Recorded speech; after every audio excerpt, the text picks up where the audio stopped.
Hello दोस्तों, नमस्कार। मेरा नाम है प्रदीप। स्वागत है आपका स्टडी सर्च पॉइंट के यूट्यूब चैनल पर।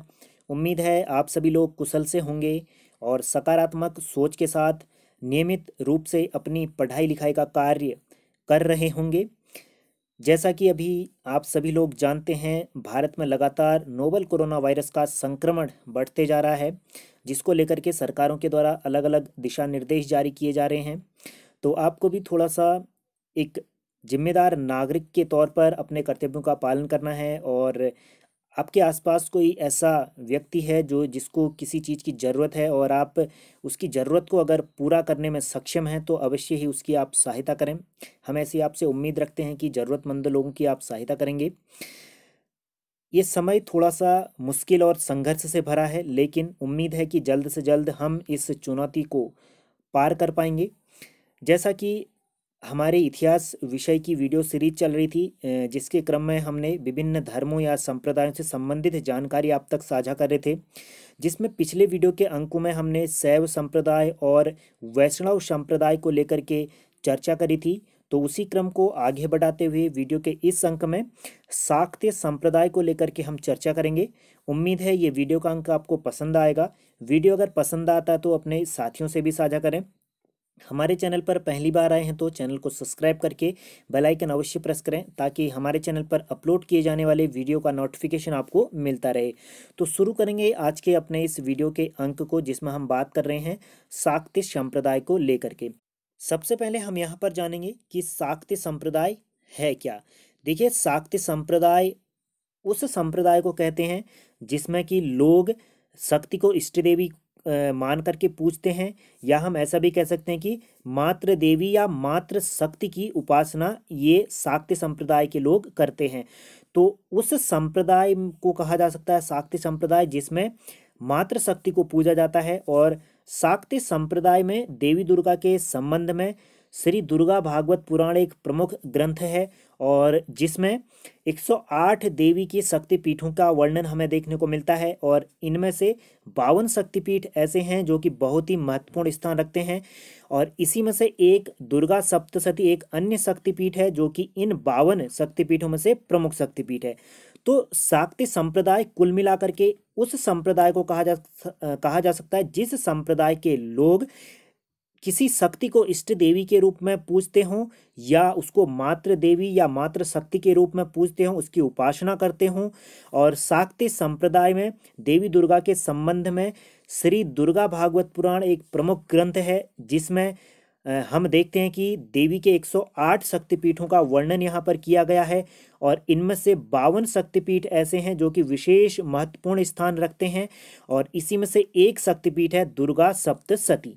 शाक्य संप्रदाय जो संप्रदाय है वह वैदिक धर्म कर्म पर आधारित रहा है, और क्योंकि यह वैदिक काल से ही ये चला आ रहा है आपका शाक्य संप्रदाय की पद्धतियाँ, और इसमें एक परमेश्वर को ही सर्वोपरि शक्ति माना गया है। तो जिस तरह से शैव संप्रदाय में भी एक ही शक्ति को परमेश्वर माना गया था, तो उसी तरह से हम देखते हैं कि वैदिक धर्म कर्म पर आधारित जो शाक्य संप्रदाय है उसमें भी एक ही परमेश्वर को सर्वोपरि माना गया, यानी कि एक शक्ति को ही प्रमुख रूप से शक्तिशाली या उसी को सब कुछ माना गया है। ठीक है। और जो शाक्य संप्रदाय है, शाक्य जो संप्रदाय है वह जो है कि शैव संप्रदाय के अधिक निकट है, या उसके साथ इसका घनिष्ठ संबंध है। जैसा कि हमने आपको बताया था, शैव संप्रदाय के अंतर्गत जब हम आपको जानकारियां दे रहे थे तो वहां पर हमने आपको बताया था कि शैव संप्रदाय के अंतर्गत कुछ उप संप्रदाय आते हैं, जिसमें प्रमुख रूप से जो है कि शाक्य संप्रदाय आता है, नाथ संप्रदाय यहाँ पर आता है, 10 नामी संप्रदाय यहाँ पर आता है, और नाग संप्रदाय आता है। तो ये उप संप्रदायों के अंतर्गत आते थे शैव संप्रदाय के। तो शाक्य संप्रदाय की यहीं से एक स्पष्ट प्रमाण मिलता है कि जो कि आपका शैव संप्रदाय के साथ घनिष्ठ इसका संबंध है।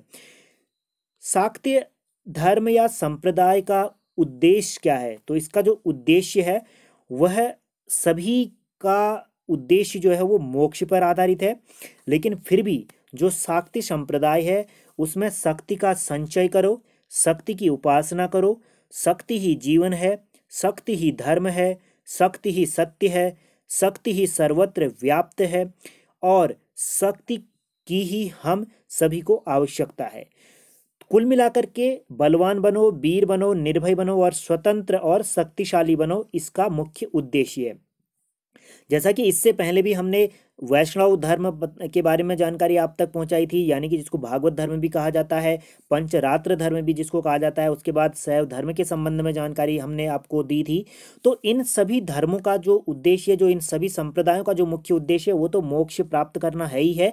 लेकिन इसके अलावा जो आपका शाक्य संप्रदाय या शाक्य धर्म का जो मुख्य उद्देश्य वह है शक्ति का संचय करना, शक्ति की उपासना करना, शक्ति को जीवन बनाना, या जीवन ही शक्ति है। साथ ही धर्म, शक्ति ही धर्म है, शक्ति ही सत्य है, शक्ति ही सर्वत्र है। तो शक्ति पर ही इन्होंने विशेष रूप से बल दिया है। इनका प्रमुख उद्देश्य शक्ति प्राप्त करना है और शक्ति को ही सभी के लिए आवश्यक इन्होंने बताया है। यानी कि वीर बनो, बलवान बनो, निर्भय बनो, स्वतंत्र बनो और शक्तिशाली बनो, इसका प्रमुख उद्देश्य रहा है शाक्य धर्म या संप्रदाय का। ठीक है।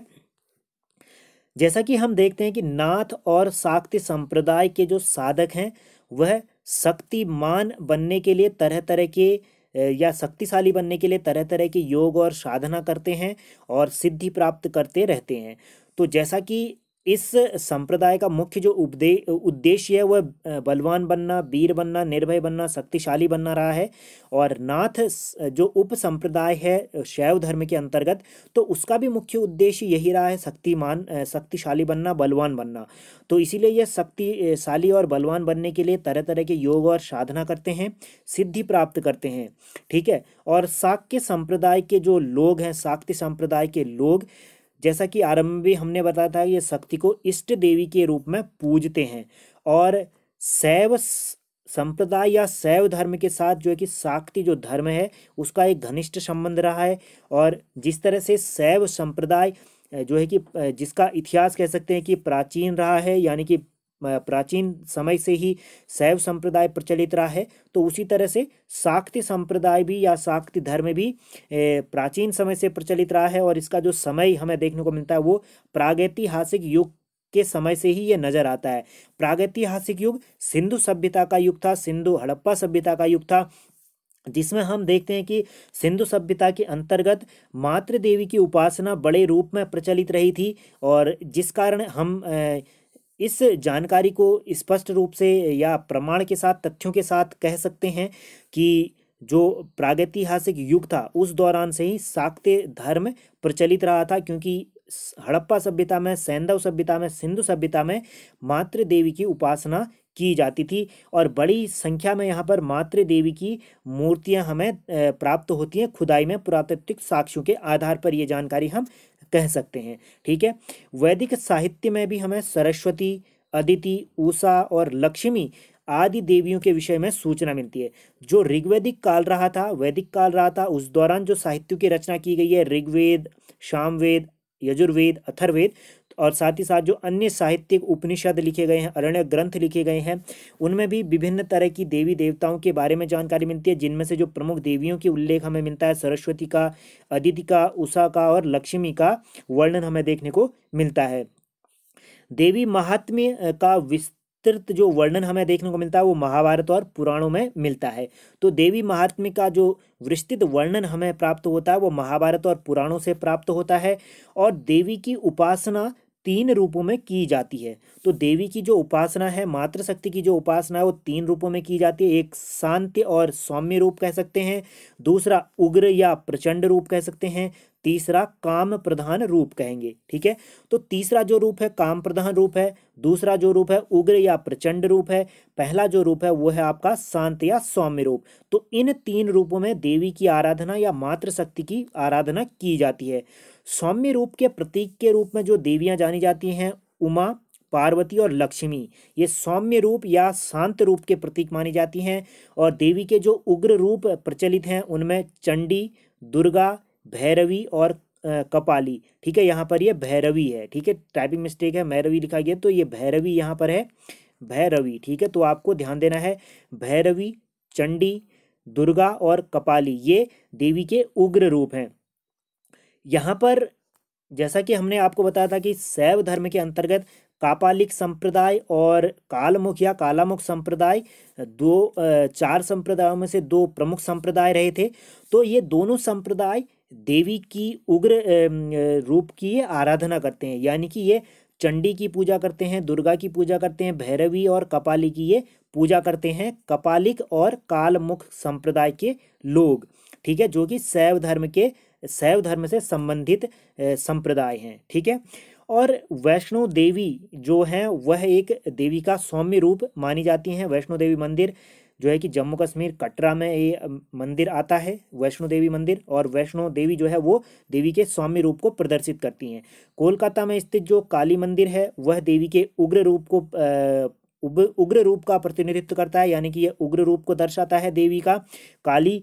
और जो असम का कामाख्या मंदिर है वह देवी के काम प्रधान रूप को दर्शाता है। तो असम का कामाख्या देवी मंदिर देवी के काम रूप को प्रदर्शित करता है। और प्रतिहार शासक महेंद्र पाल के लेखों में दुर्गा की जो महिषासुर मर्दनी और कंचन देवी के साथ साथ अम्बा आदि नामों की स्तुति हमें देखने को मिलती है। जो प्रतिहार शासक है, बंगाल के क्षेत्र में प्रतिहार शासकों का जो है कि शासनकाल रहा था। तो प्रतिहार शासकों में महेंद्र पाल ने के जो लेख हमें मिलते हैं उनमें दुर्गा की महिषासुर मर्दनी, कंचन देवी, अम्बा आदि नामों से देवी शक्ति की स्तुति हमें देखने को मिलती है। राष्ट्रकूट शासक अमोघ वर्ष के द्वारा महालक्ष्मी का इसका अनन्य भक्त होने का प्रमाण मिलता है कि जो राष्ट्रकूट अमोघ वर्ष था वह महालक्ष्मी का एक अनन्य भक्त रहा था, यानी कि वो शाक्य संप्रदाय से संबंधित रहा था। ठीक है, और सजन लेख से हमें ज्ञात होता है कि जो सजन लेख है उससे हमें जानकारी मिलती है कि जो राष्ट्रकूट शासक अमोघ वर्ष था उसने एक बार जो है कि देवी को अपनी अंगुली यहाँ पर काट करके भेंट चढ़ा दी थी देवी को। ठीक है, तो अपने बाएं हाथ की जो है कि अंगुली को काट करके देवी को चढ़ाया हुआ था राष्ट्रकूट शासक अमोघ वर्ष ने, जिसकी जानकारी हमें सजन लेख से मिलती है। मोस्ट इंपोर्टेंट आपको ध्यान देना है, सजन लेख से राष्ट्रकूट शासक अमोघ वर्ष के द्वारा अपने बाएं हाथ की अंगुली को देवी को समर्पित करने का उल्लेख हमें देखने को मिलता है। श्रीहर्ष ने अपने ग्रंथ नैषधीय चरित्र में, तो नैषधीय चरित्र जो श्रीहर्ष का ग्रंथ है उसमें उसने सरस्वती मंत्र की महत्वता का प्रतिपादन किया है, यानी कि सरस्वती मंत्र की महत्वता के बारे में वर्णन किया है कि सरस्वती मंत्र की क्या महत्वता है, उसकी क्या विशेषता है, वो नैषधीय चरित्र में इसकी जानकारी हमें मिलती है श्रीहर्ष द्वारा जो रचित ग्रंथ है। ठीक है, संप्रति शाक्य उपासना के 3 प्रमुख केंद्र हैं, एक कश्मीर में, कराची पाकिस्तान में और असम में। तो संप्रति जो शाक्य उपासना के प्रमुख केंद्र हैं वह 3 जगह हैं, एक कश्मीर में, दूसरा कराची पाकिस्तान में, तीसरा जो है कि असम के क्षेत्र में कामाख्या का मंदिर। ठीक है, असम में स्थित जो कामाख्या मंदिर है वो कौल मत का प्रसिद्ध केंद्र रहा है, यानी कि इसमें भी अलग अलग मत यहाँ पर हमें देखने को मिलते हैं, उसमें से एक कौल मत है। तो कौल मत के लिए प्रसिद्ध स्थल रहा है आपका असम का कामाख्या मंदिर, जो कि देवी के काम रूप का प्रतिनिधित्व करता है।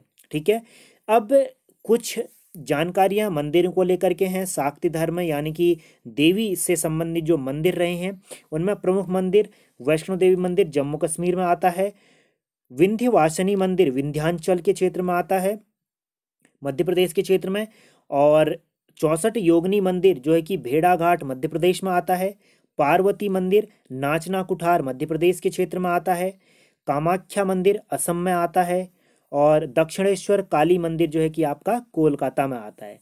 तो ये प्रमुख शक्तिपीठ हैं देवी के जो कि हमने आपके सामने रखे, और जितनी भी जानकारियां यहाँ पर हो सकती थी शाक्ति धर्म को लेकर के हमने आपके सामने रखने की कोशिश करी। जितनी भी परीक्षा की दृष्टि से महत्वपूर्ण चीज़ें हैं वो हमने यहाँ पर समावेश करने की कोशिश करी है। हालांकि इसमें और भी बहुत सारी चीज़ें हैं जो कि परीक्षा की दृष्टि से इतनी महत्वपूर्ण नहीं है, लेकिन जो भी चीज़ें महत्वपूर्ण थी वो आपके सामने हमने रखी हैं। उम्मीद है वीडियो का अंक आपको पसंद आया होगा। वीडियो पसंद आया तो अपने साथियों से भी साझा करें। साथ ही साथ वीडियो के संदर्भ में किसी भी तरह के सुझाव आपके पास हों तो उनको भी कमेंट बॉक्स में कमेंट अवश्य करें, ताकि आने वाले वीडियो के अंकों में हम अपने वीडियो में सुधार करते हुए आप सभी साथियों तक बेहतर से बेहतर जानकारी पहुंचा सकें। तो इसी क्रम को आगे बढ़ाते हुए मिलेंगे आपको अपने अगले वीडियो के अंक में। तब तक के लिए घर पर रहें, सुरक्षित रहें, अपने अपनों का ध्यान रखें। जय हिंद, जय भारत।